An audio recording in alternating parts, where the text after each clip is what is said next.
Muy buenos días tengan todos amigos y hermanos de Casa de Adoración.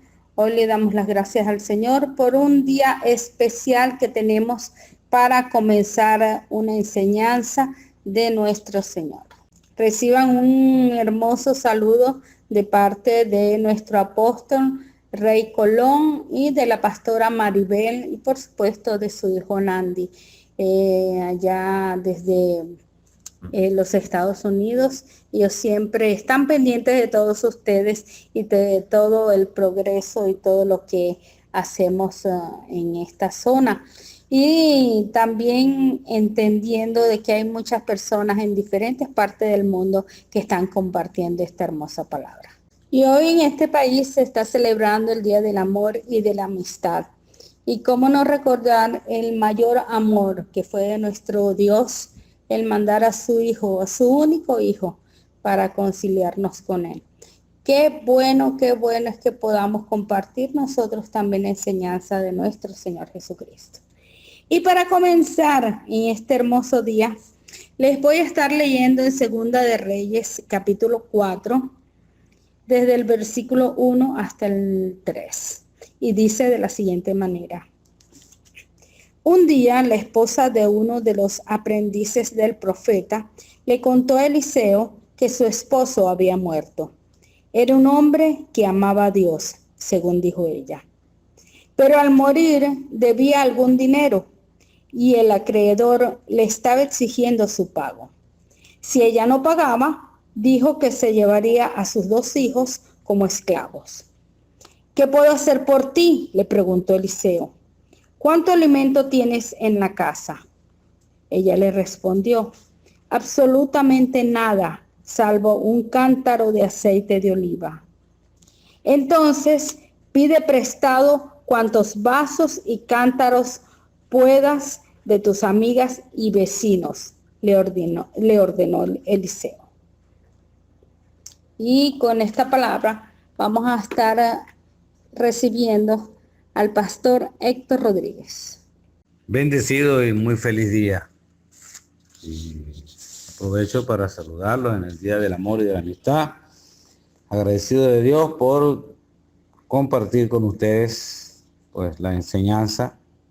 Agradecido de Dios por todo lo que hace y sigue haciendo en cada una de nuestras vidas. Recuerdo que terminamos la semana pasada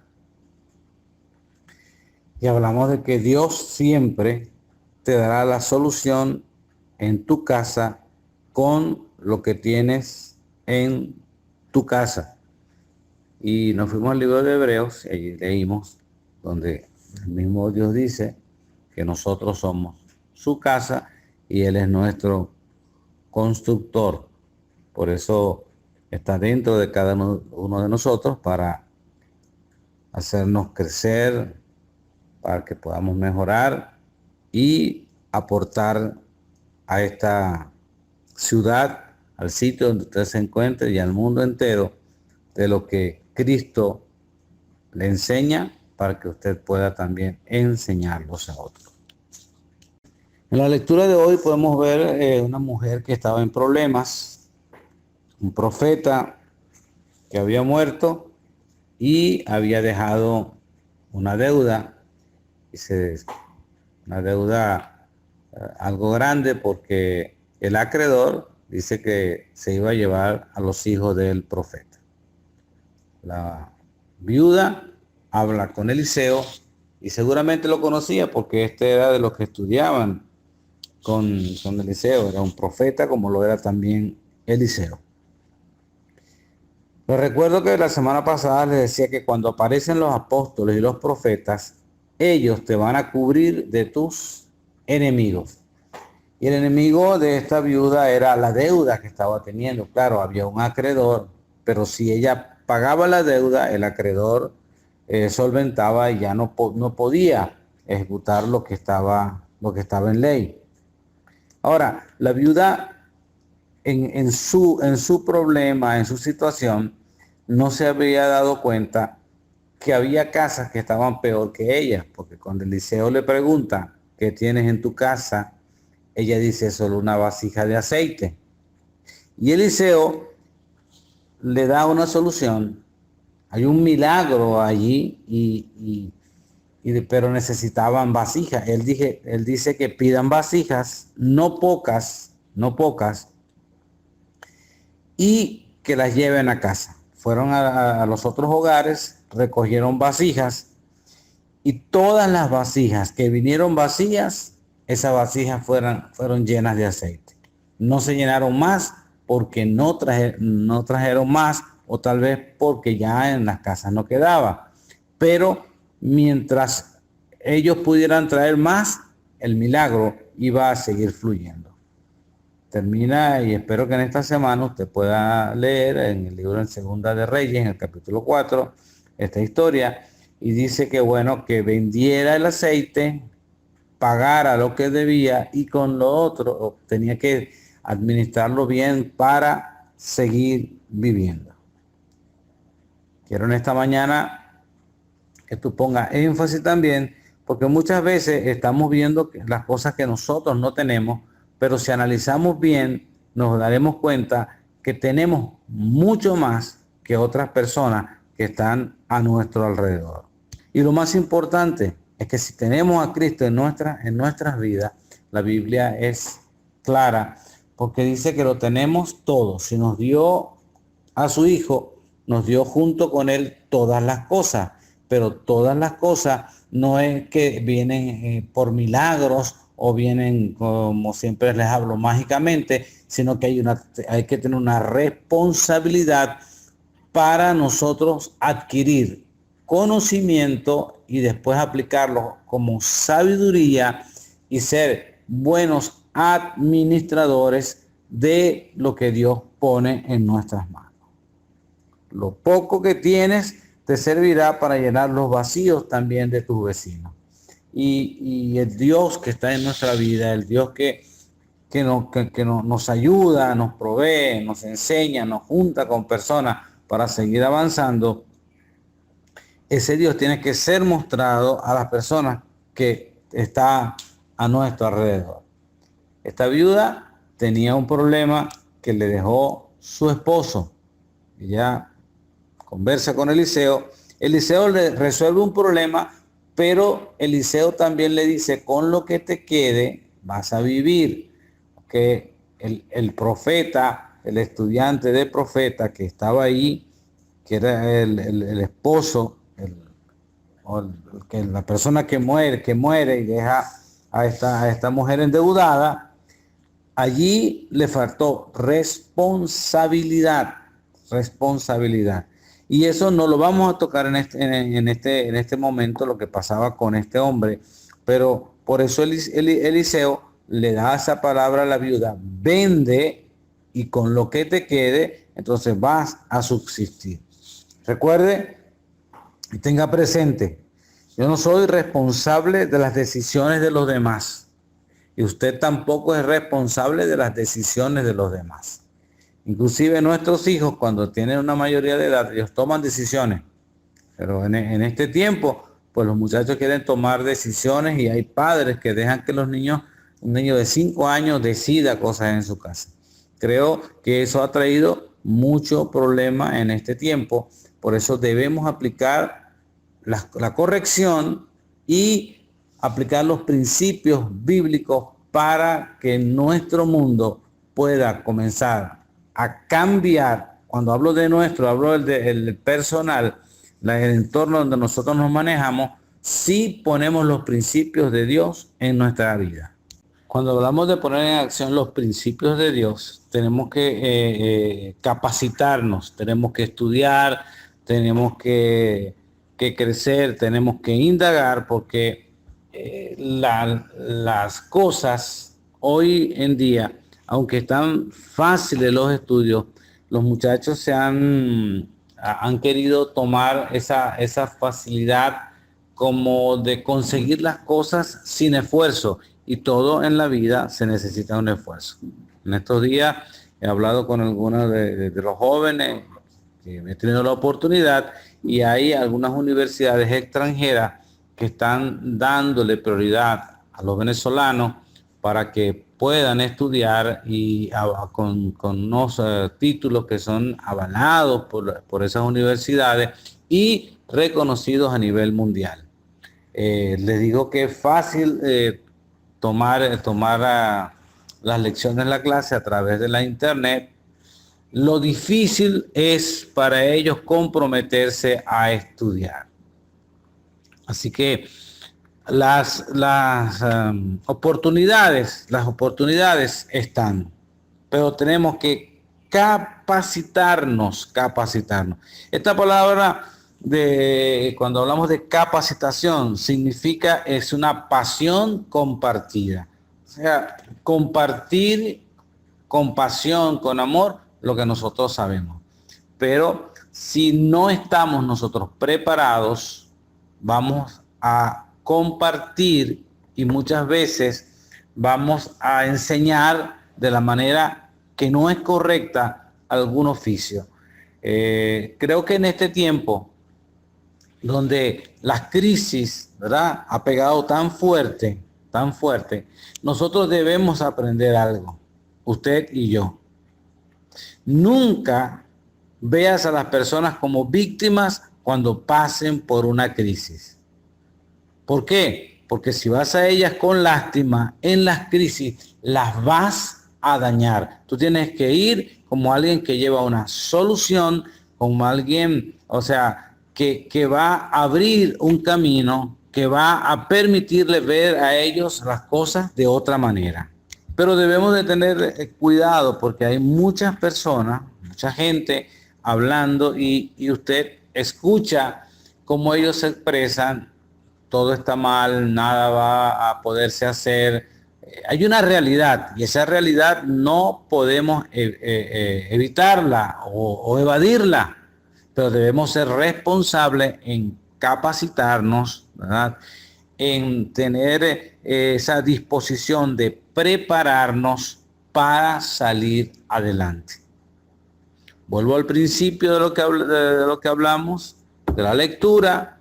Había un problema, Eliseo le dio una solución, pero la hizo responsable de que después de pagar la deuda, vendiera lo que sobraba del aceite, o sea que el dinero que debía lo pagaba y el dinero que quedaba tenía que ser bien administrado. Y para ser un buen administrador uno tiene que capacitarse y tiene que buscar a personas que estén capacitadas y que puedan compartirnos esa sabiduría que ellos tienen, o ese conocimiento. Y algunas veces la persona que Dios pone para que te capacite no es la que tú quieres porque no te gusta su forma, pero es la que sabe lo que tú necesitas aprender para seguir adelante. Entonces tenemos que abrirnos a ese compás de que tenemos que entender que hay cosas que aunque no nos gustan, son las que nos van a servir para los tiempos que vienen en el futuro. ¿Recuerdan la historia del paralítico del estanque de Betesda, que está en el libro de Juan? Bueno, Jesús llega, hay muchos enfermos y dice que de tiempo en tiempo metía un ángel que movía el agua y el que primero entrara, ese era sano. Ese paralítico tenía 38 años, ¿verdad? Y lo llevaban a diario. Sus familiares o sus amigos los dejaban en ese lugar y ahí pasaba el día. Para él eso era su zona de confort, porque cuando Jesús pasa por todos aquellos enfermos, le llega directamente a él y le pregunta, ¿qué quieres que yo haga? Y él comienza con una excusa y diciendo, Señor, cuando el ángel mueve el agua, yo estoy aquí lejos, soy paralítico, no voy a poder entrar. O sea, en su mente, él estaba en esa condición de que él nunca iba a poder ser sano. Jesús le dijo, ¿qué quieres que te haga? Él sale con una excusa, por eso es que Jesús le dice, levántate y anda. Hoy en estos momentos hay mucha gente poniendo excusas, diciendo que no se va a poder lograr, que no se va a poder hacer. Las excusas las inventan cuando no queremos seguir adelante y pensamos hacia el futuro como que no lo vamos a poder lograr. Pero cuando hay capacitación, cuando hay entrenamiento y hay deseo, entonces comienza a salir todo ese potencial que tenemos y Dios quiere que nosotros lo desarrollemos. O sea que dentro de nosotros hay un potencial, un don de Dios extraordinario que nos ha dado y que a veces no lo hemos descubierto, no lo hemos descubierto. Por eso es que Dios nos pasa por diferentes situaciones, porque quiere sacar de nosotros lo mejor. Y el ser humano siempre quiere que todo esté bien para estar bien o para ser feliz. Pero tengo una noticia para ti en esta mañana. Tu felicidad no depende de otro. Depende de usted primero y después de Dios. Te lo voy a repetir porque algunas personas quieren que Dios haga cambios en su vida, que Dios transforme las cosas, pero ellos no quieren poner de su parte y quieren seguir con los mismos pensamientos y la misma estructura. Te repito, y la tarea de esta semana, defina el significado de felicidad y usted verá que usted puede ser feliz aunque esté pasando por un momento fuerte o cuando usted esté en medio de una crisis, en una situación que a usted no le gusta, porque su felicidad no depende de otro, de usted primero, porque usted decidió ser feliz, y después de Dios. Y me podría decir, sí, pero la Biblia dice que Dios cambiará mi lamento en baile. Y usted no ha visto mucha gente que está en una fiesta y está tocando una música bailable, una música alegre, y ellos tienen una cara de tristeza que no quieren estar en ese lugar. O sea, fíjese que su felicidad o su tristeza depende de lo que usted haya decidido dentro de usted. Porque puede estar sonando una buena música y ve a otros alegres y usted sigue triste. Eso pasa en este mundo. Si usted piensa en todas las cosas negativas y no ve en medio de esta crisis la oportunidad de progresar, de aprender y las buenas ocasiones o oportunidades que están saliendo, en su tristeza no las va a poder ver, no las va a poder tomar. Pero en medio de esta situación hay mucha gente que está progresando. Pero esto no es mágico, esto requiere capacitación, responsabilidad y administración. Entonces recuerda que tu felicidad no depende de otro.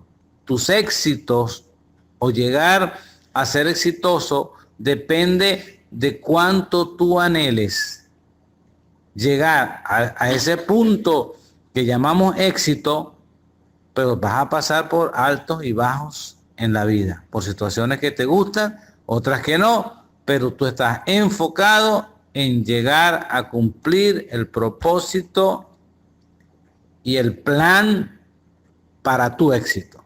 Y una de las primeras cosas que necesitamos, ¿verdad?, en esa preparación o en ese camino hacia lograr el objetivo, inclusive el propósito de Dios en nosotros, una de lo principal es el orden. ¿Ok? Hay que comenzar a ordenar.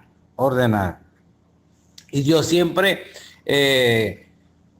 nos insta, nos enseña que el orden trae luz, que las cosas cuando están de la forma en que deben ir paso a paso, eso nos va a llevar al éxito.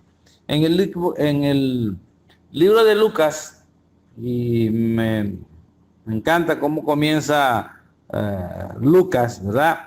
y él dice que él está hablando con un hombre y él está poniendo en orden todos los hechos acontecidos en Jesús.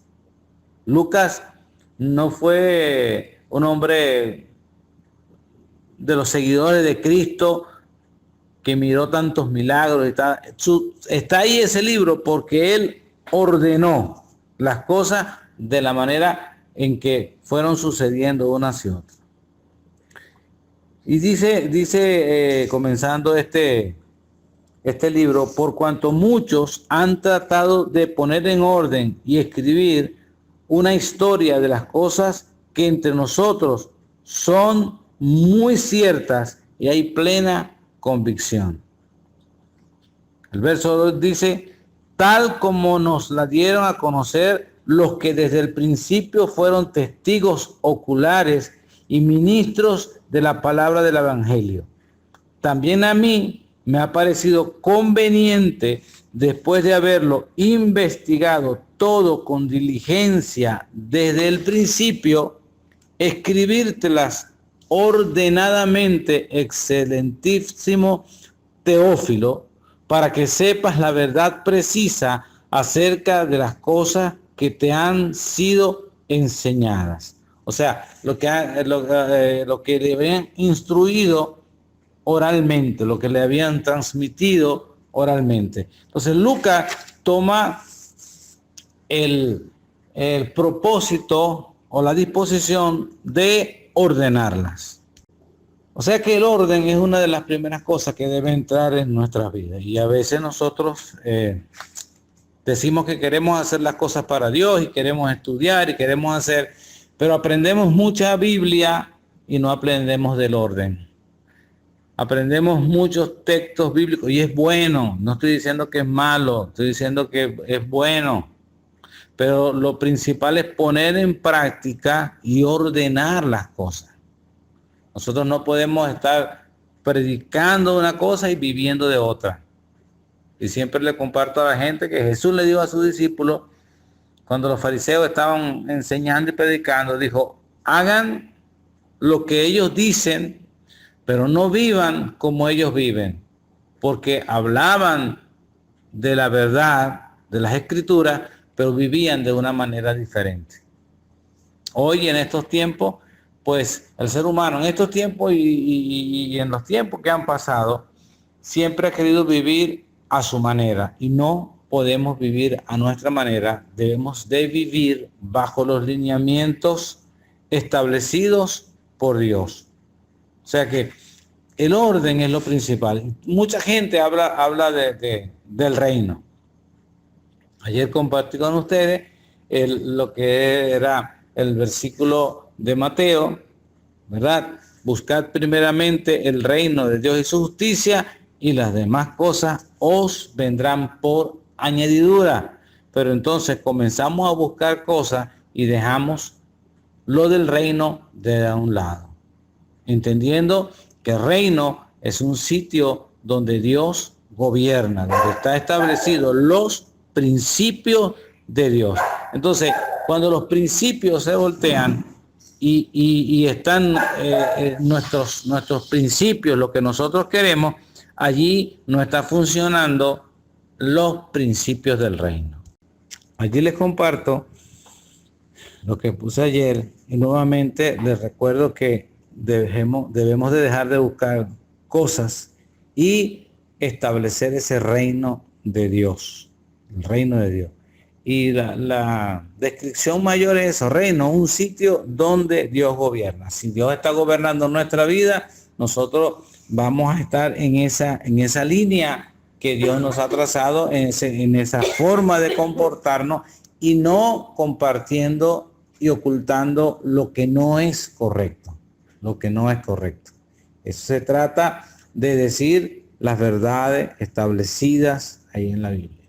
Eso nos lleva a que tenemos que ser responsables de decir siempre la verdad. Entonces, comenzamos por el orden. El orden. Porque a veces queremos exponer todo lo que sabemos, pero las personas ven cuán ordenados somos nosotros en las cosas. A veces queremos decir que somos adoradores, pero quiero cerrar la predicación del día de hoy con este escrito. Prédicas pasadas, pero bien presentes para hoy. Un día les dije que los verdaderos adoradores expresan su aprecio por las cosas que Dios ha hecho en sus vidas. Un adorador tiene que tener la revelación de Cristo en su vida y entender de resurrección. ¿Ok? La verdadera prueba de nuestra adoración llega a través de nuestras acciones en nuestra vida diaria. Un adorador no es aquel que canta bien, un adorador no es aquel que mueve las emociones en un concierto. Un adorador es alguien que muestra a través de sus acciones y de su vida que Dios está de primero en todo. Y cuando Dios está de primero en todo, las demás cosas vienen por añadidura. Dejemos de estar corriendo tras cosas que luego no producen nada y establezcamos el reino de Dios en nuestra vida. Y puede surgir la pregunta, pero entonces, ¿cuál es el reino? Porque algunos están esperando el reino. Casa de Oración define reino es un sitio donde Dios gobierna. Pero para conocer del reino tenemos que conocer de Cristo, que es el Rey establecido. Tenemos que aprender de la resurrección, que es un principio básico donde se establece el Evangelio, y tener la revelación de Cristo en nuestra vida para poder expresar lo que Dios ha hecho con cada uno de nosotros. Esta viuda, donde comenzamos la prédica, ella veía la gran necesidad que tenía. La solución la tenía en casa. Eliseo produce a través de una palabra el milagro, pero la hace responsable después de pagar la deuda por no endeudarse más y por ser buena administradora. Dios ha llegado a nuestra vida desde hace algunos años. Usted sabe desde cuándo usted está, Dios llegó a su vida. Pero la pregunta sería, ¿le ha dado todo el territorio de su mente a que Dios lo posea? Porque tener a Cristo en nuestra vida no quiere decir que posee todo el territorio y todo nuestro pensamiento. Aunque hablamos de la mente de Cristo y de la forma de pensar de Él, pero la pregunta que todos debemos hacernos es, ¿cuánto de mi vida está siendo gobernada por los principios del reino? La gracia nos arropa, la gracia nos ha dado el perdón, ese don que no merecíamos, pero conocer del reino nos hace poner las cosas en orden, ser responsable y vivir bajo los principios establecidos por Dios. Ha sido un placer comunicarnos con ustedes a través de estos medios en esta mañana. Y agradecemos a Dios que nos da la oportunidad de poder compartir y aprender mutuamente. Un gran abrazo de toda la familia de Casa de Adoración. Gracias por los amigos que siempre están con nosotros. Oramos y declaramos bendiciones. Y la multiplicación hay que aprenderla para aplicarla. Que nos haga Dios, ¿verdad? A través de la enseñanza, y buscamos capacitarnos para ser buenos administradores de las cosas que llegan a nuestras manos. Recuerden, ámense, salúdense y respétense. Seguimos comunicándonos a través de estos medios. Pronto estaremos en un sitio y podemos estrecharnos las manos, vernos, pero mientras tanto, demos gracias a Dios porque la solución está en nuestra casa. Tú eres la casa de Dios y allí en el sitio donde vives eres solución para muchos de tus vecinos. Bendiciones y muy buenos días, familia.